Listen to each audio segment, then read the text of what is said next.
Good evening and welcome to Tucker Carlson Tonight. Happy Monday. The dominant rumor on the internet over the weekend was that Donald Trump will soon be indicted, possibly even handcuffed on camera. Is that true? We can't say. We do know that Trump is the subject of a grand jury investigation in Manhattan. That's a city that voted against Donald Trump by almost 80% in the last presidential election. We also know that the grand jury was impaneled by a Soros-funded DA called Alvin Bragg, who looks and acts like a Tawana Brawley-era Al Sharpton. So we would assume, on the basis of that evidence, that it's pretty likely Trump does get charged with something at some point. But charged with what? That's the question that should matter. In a free country, laws are universal. Laws apply to all citizens equally, precisely because all citizens are considered equal. For generations, this was very obvious to American liberals. In fact, it was the basis of their worldview. That was back when liberals opposed Jim Crow and were not trying to reinstate it as something called equity. We are not liberals, but we retain the traditional American view, which is that laws must be applied equally, or else they're not laws at all. Justice must be blind, or else it is tyranny. So we spent the day with the help of a lawyer on our staff trying to assess the likely charges against Donald Trump. And here's what we found. 8 years ago, as he was running for president, Trump paid a porn actress called Stormy Daniels $130,000. Daniels alleged that she and Trump had at one point had sex. Trump denied that. He still denies it. But in exchange for promising not to repeat that claim in public, Trump, through his then attorney, Michael Cohen, sent Stormy Daniels a check. Was that legal? Well, we can answer that question.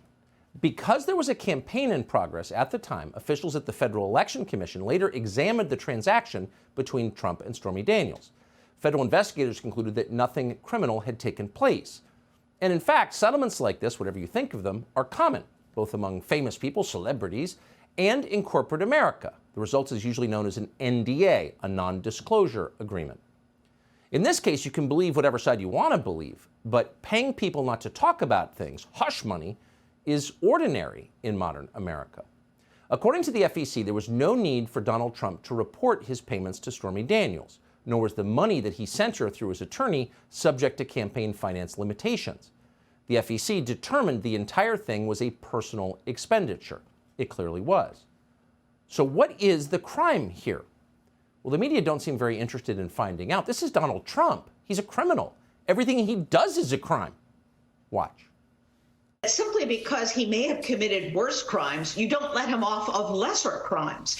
If you are, for example, seeking a prosecution for murder, if the guy gets caught drunk driving in another context before that, you don't just let him go because you have bigger fish to fry. Nobody is above the law, including Donald Trump. It doesn't matter that this is kind of a minor crime compared to some of the other allegations. A crime is a crime is a crime is a crime. That's what anybody prosecuting or a judge would say. A crime is a crime is a crime, as Mika said. An indictment is an indictment is an indictment. When I hear people saying this is much ado about nothing, I think about all the members of Congress I served with and understanding every single one of them would have been charged and sent to jail had they done this. I was reading the Bible, which said that a man sows, that he may also reap.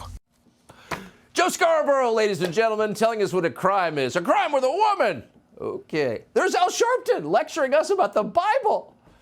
It's hilarious. Oh, the hypocrisy. But it didn't really answer the question. Why are we handcuffing Donald Trump? Liberals don't seem to care at all as long as it happens, as long as Trump gets handcuffed. But in fact, there's plenty of evidence that Trump committed no crime in sending money to Stormy Daniels. We don't have to guess. Consider the case of former North Carolina Senator John Edwards. Edwards was often described as a fiery liberal, but in fact he was a populist. He ran for president twice, and in the process infuriated the leaders of the Democratic Party by talking way too much about income inequality. They really hated him for that. Long after Edwards left office, Barack Obama's DOJ charged him with federal finance violations. So the premise of the case against John Edwards was that he had received $1 million in gifts, and that he spent that money in hush money payments to his mistress, with whom he later had a child. Obama's DOJ argued that the money that Edwards sent to his girlfriend amounted to campaign contributions. Edwards never reported that money, so Obama's DOJ tried to send him to prison. Well, in the end, the case fell apart under the weight of its own incoherence. So Obama's lawyers argued that any payment that could conceivably help a political candidate, politically is by definition a campaign expenditure. There's no law that says that, by the way, they just made it up. But if you think about it for a second, it doesn't make sense. If that were true, flip it around. It would mean that candidates could use donor money and also taxpayer money in the form of federal matching funds to pay for any personal expense as long as that expense could conceivably benefit them politically. So candidates could take federal matching funds, tax dollars, to buy Ferraris as long as they argued those Ferraris would appear in campaign ads, et cetera, et cetera. It's nonsensical. So not surprisingly, John Edwards was acquitted in that case. It was a humiliating defeat for the Obama administration, but it also sent a clear message and set a precedent, which Alvin Bragg apparently is ignoring. So we don't know that an indictment's coming, as noted, and if it does come, we're not sure what it's going to say. We haven't seen it. But if Trump is indicted for sending money to Stormy Daniels, well, you'll be watching the abuse of law enforcement power. Oh, but you can't complain about it. Because as Congresswoman Maxine Waters has explained, political protests staged on behalf of Donald Trump are not constitutionally protected. They're domestic terrorism. Watch. This is Donald Trump sending messages out to domestic terrorists that he's worked with and he helped to organize for the invasion of the Capitol on January 5th. He's sending out a message to them to get ready to protest any arrests, indictments, et cetera, that he may have. So he's basically talking to the Proud Boys, the Oath Keepers, QAnon, KKK. Oh, January 6th. The only really organized group on January 6th was the FBI, of course. But consider the idea and where it's coming from. This is Maxine Waters. This is the lady who cheered on the LA race riots 3 decades ago. This is the very same person who just a few years ago said, and we're quoting, if you see anybody from the Trump cabinet in a restaurant, in a department store, at a gasoline station, she's very old, get out and create a crowd. And you push back on them and you tell them they're not welcome anymore, anywhere. Basically necklace them. Okay, Maxine Waters. But she's a Democrat, so this is just a civil rights exercise. She's protected from domestic terrorism charges. And Alvin Bragg is too. He's a Democrat. And you should know, we don't want to impugn his character or anything. We don't want to suggest that there's a connection between politics and the indictment of Donald Trump. But Alvin Bragg did run for office promising, as a campaign promise, to indict Donald Trump. We're not guessing. He gave televised interviews about it. Watch. All right, so newspaper reports today say we could expect to see an indictment to be handed down against Donald Trump soon. Any thoughts on how you would handle such a high-profile case? Certainly throughout my career, I've gone wherever the facts have taken me. And the types of allegations that have been reported publicly, valuation of assets, perhaps the use of shell companies, tax fraud. I've done all these sort of cases. I've tried a mortgage fraud case. I've tried one of the most significant money laundering cases out in the New York region. So of all the candidates, I sort of stand at the ready with all the tools in the toolkit. Yeah, we're going to go after Trump. And by the way, he listed some real crimes there, and they have spent years trying to pin those crimes on Trump. They even got his tax returns illegally, and they found none of them. Not an offense of Trump, just true. So we wind up with this, which is piddling.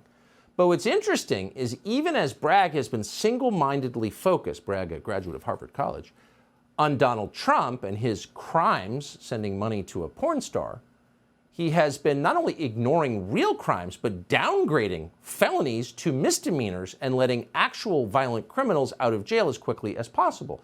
On his first day in office, Bragg, consistent with the ideas of the man who paid for his campaign, George Soros, issued a memo explaining that his office will, quote, not seek a carceral sentence except in cases involving homicides, economic crimes, and a small number of felonies. Now, that was great news for people who commit violent felonies, including rapists like Justin Washington. Washington struck a deal with Bragg that allowed him to serve just 30 days in jail under the theory that his rape was really just second-degree coercion.